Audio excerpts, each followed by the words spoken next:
Olá e boas-vindas a mais um mergulho profundo. Hoje a missão é destrinchar um documento que está movimentando e muito os bastidores da cultura fluminense. Movimentando até demais, né? Pois é. E antes da gente mergulhar nas entrelinhas e nas polêmicas do nosso tema principal, é fundamental destacar a identidade do nosso espaço. Esse nosso mergulho de hoje é um oferecimento do Rodrigo Varanda. Um nome bem conhecido na área. Com certeza. O Rodrigo é artista, produtor cultural e redator técnico com uma trajetória bem sólida e comprovada mesmo na elaboração e aprovação de projetos em editais públicos. Ele atua nas esferas municipal, estadual e federal e ele é o fundador do Varanda Verso. Que é uma iniciativa excelente, diga-se de passagem. Total. O Varanda Verso é uma plataforma focada no apoio à criatividade do artista independente. O espaço propõe um olhar inclusivo, mais acessível e super direcionado para o fortalecimento da autonomia cultural de quem vive de arte. Isso é vital hoje em dia. E o grande objetivo dessa nossa análise, com o suporte do Varanda Verso, é justamente facilitar a compreensão desse edital que está na mesa agora. A ideia é ajudar artistas, produtores e toda a nossa audiência a se sentirem muito mais seguros. Seguros na leitura, na escrita e na inscrição estratégica dos projetos. Mas, para garantir que essa análise seja feita com total responsabilidade, eu já trago um alerta essencial logo aqui na largada. É uma verdadeira proteção jurídica para quem acompanha a nossa discussão de hoje. Sempre bom avisar. Sim, porque o conteúdo debatido aqui, por mais minucioso que a gente tente ser, não substitui de forma alguma a leitura integral do edital oficial. É obrigatório registrar que a fonte primária de toda a nossa análise é o edital de chamada pública número 07/2026. Intitulado Cultura e FRJ. Exatamente. Publicado pela Secretaria Estadual de Cultura e Economia Criativa do Rio de Janeiro, a SISEC, junto com todos os seus respectivos anexos técnicos. Para qualquer decisão final, formatação de planilha ou envio de documentos, o texto oficial e os anexos devem ser a única bússola de quem está propondo o projeto. Perfeito. O tom da nossa conversa segue aquele padrão de sempre. Didático, direto, sem aquele juridiquês que trava a leitura e, principalmente, sem promessas mágicas de aprovação. Porque isso não existe, né? Não existe mesmo. O que a gente vai fazer é desbravar as oportunidades reais, entender as regras rígidas de desclassificação e enfrentar as polêmicas estruturais desse edital.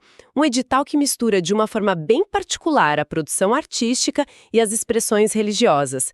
A ideia é que quem nos ouve saiba mapear o terreno direitinho antes de pisar nele. E o panorama financeiro é grandioso. O edital injeta 10 milhões de reais do Fundo Estadual de Cultura diretamente no setor. É muito dinheiro. E um respiro enorme para o fluxo de caixa das produtoras é a forma de repasse.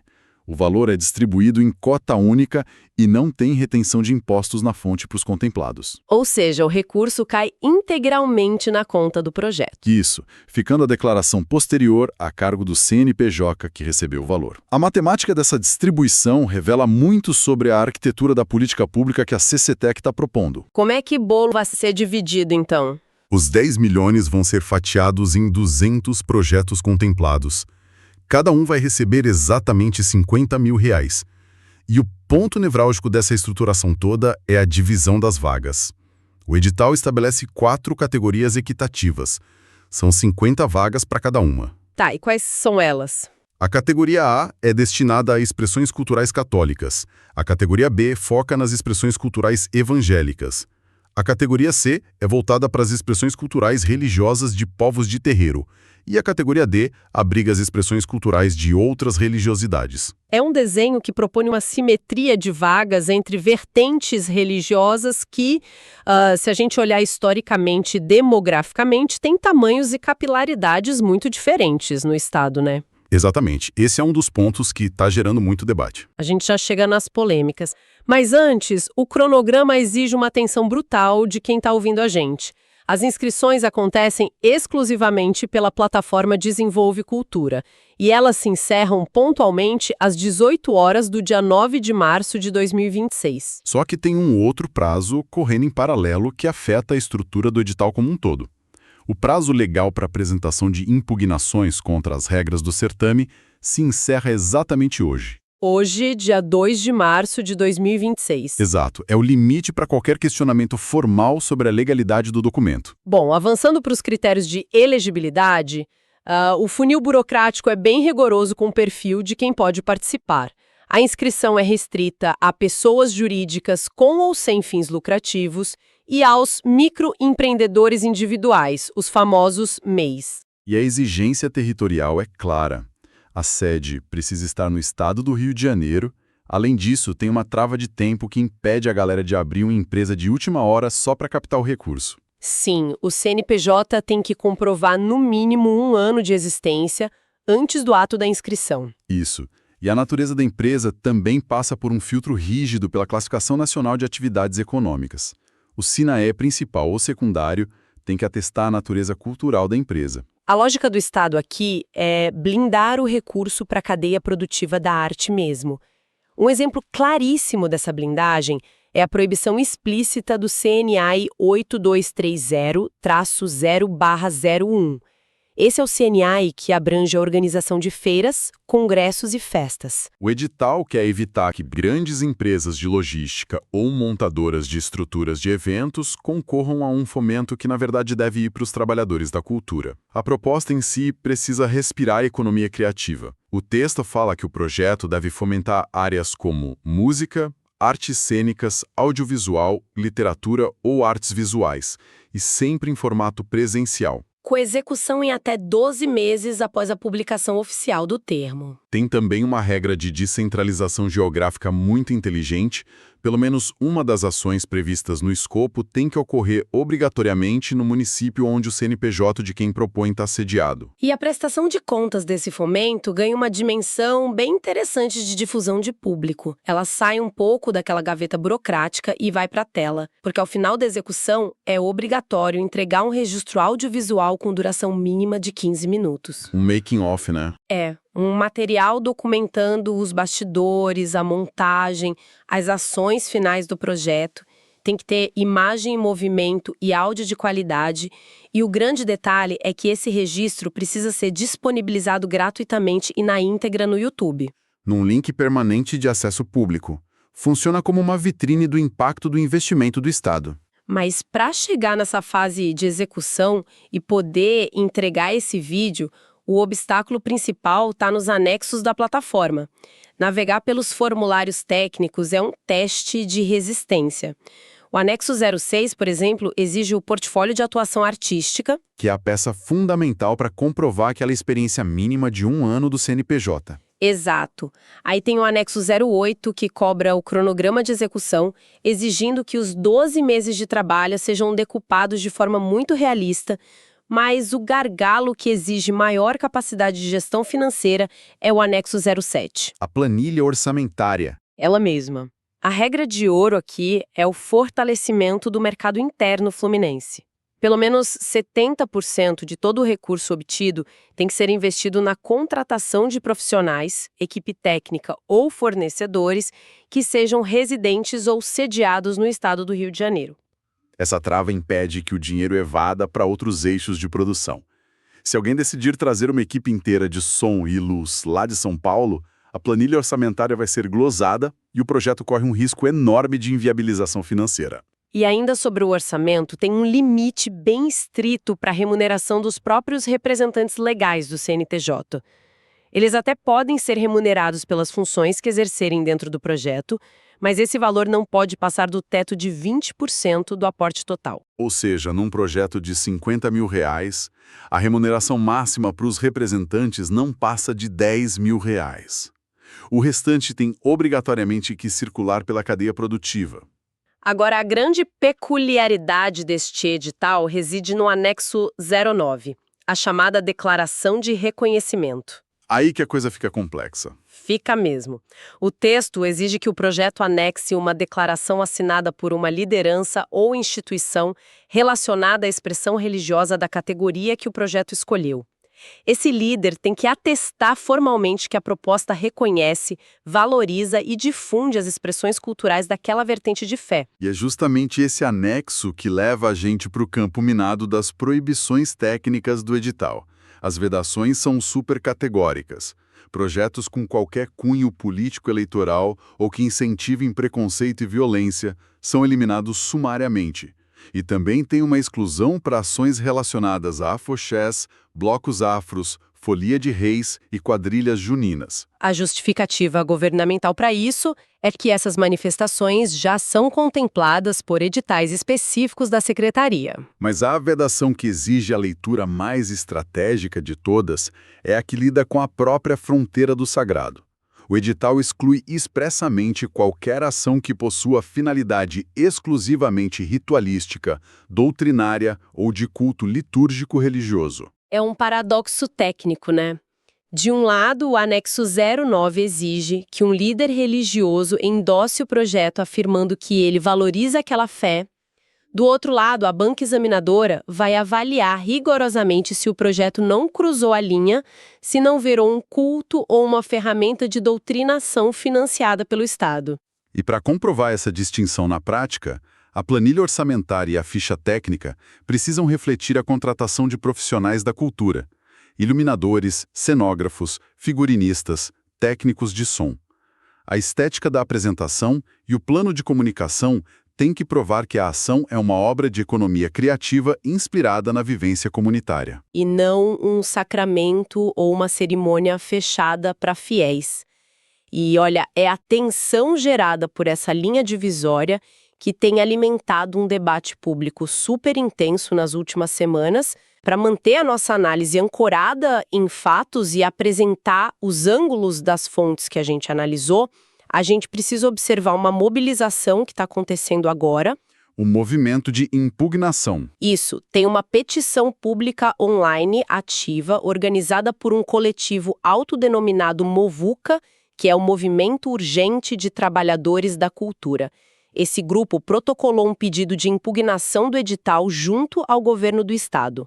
E lembrando que o prazo para essa medida se esgota no dia de hoje, 2 de março, o documento que o movimento articulou apresenta argumentos estruturais questionando as bases legais e conceituais do certame.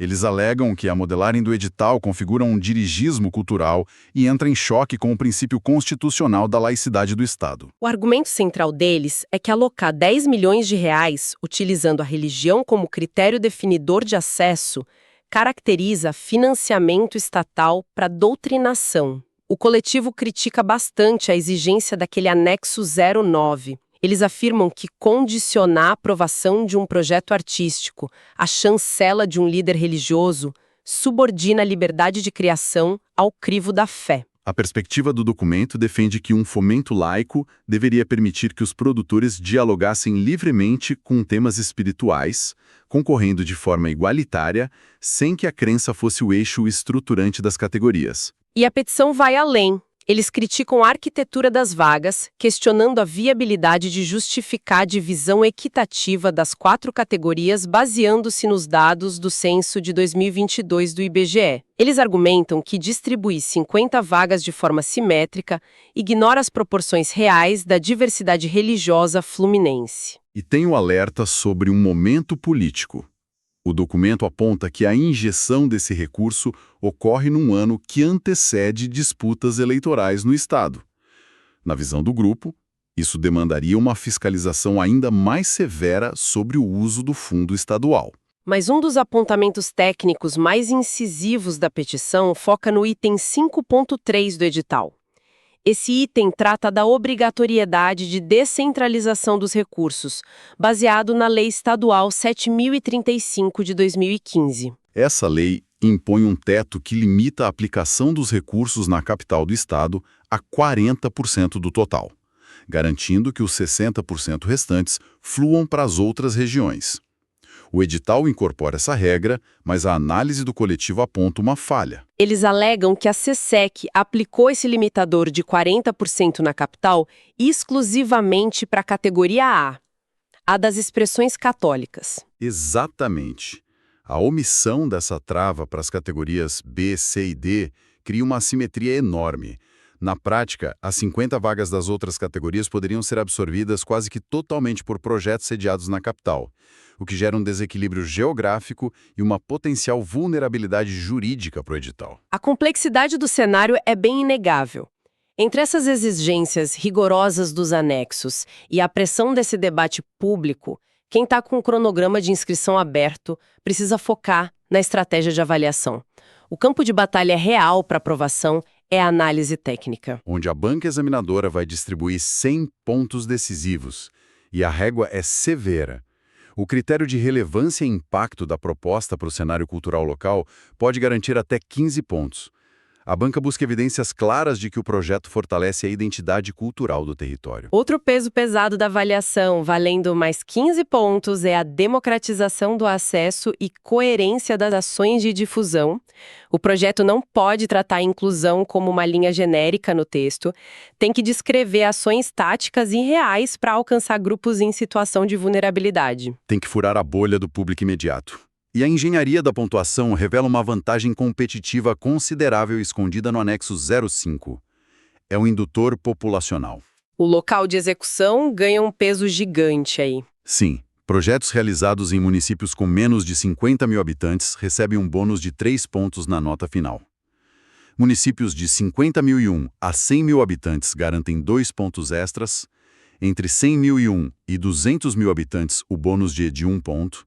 E cidades com mais de 200 mil não recebem pontuação indutora. Numa disputa estadual acirrada, um bônus de 3 pontos para um produtor do interior é o fator que define quem assina o termo e quem amarga a lista de suplência. A grande reflexão estratégica que a gente tira de toda essa análise é sobre a postura na hora da escrita. É o foco cirúrgico na excelência da formatação. O texto tem que comprovar a sua inserção na cadeia da economia criativa sem margem para dúvidas.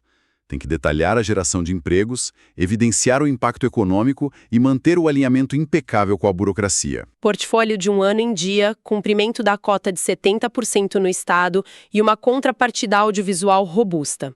A clareza na formulação da proposta é o único escudo contra a confusão entre arte e prática litúrgica. Um pequeno erro de interpretação numa planilha ou um anexo ausente resulta em inabilitação automática, desperdiça semanas de trabalho. E é exatamente pensando nesse nível de exigência técnica que a gente encaminha o encerramento do nosso mergulho de hoje, reforçando a missão do nosso espaço. Para quem ouviu a análise até aqui e sente que precisa de mais segurança para revisar os documentos ou ajustar a planilha antes de submeter na plataforma, a recomendação é buscar suporte qualificado. É o melhor caminho. É possível solicitar uma orientação personalizada diretamente com o Rodrigo Varanda. O caminho é bem simples. Basta acessar varandaverso.com e clicar no botão de WhatsApp lá no site. O contato é direto e lá é possível receber todas as instruções para agendar um telefonema. O objetivo é entender como pode ser feita uma análise técnica detalhada do projeto antes daquele aperto final no botão de envio. Às vezes, uma revisão estratégica focada é um movimento suficiente para transformar insegurança em clareza absoluta e potencializar as chances de aprovação. Uma leitura técnica combinada com revisão especializada garante que a energia seja gasta na qualidade criativa, minimizando o risco de eliminação por falhas processuais. A gente agradece imensamente pela escuta atenta durante todo esse nosso mapeamento. Vale lembrar que este material, com a análise de hoje, está disponível no perfil onde o áudio está sendo executado agora.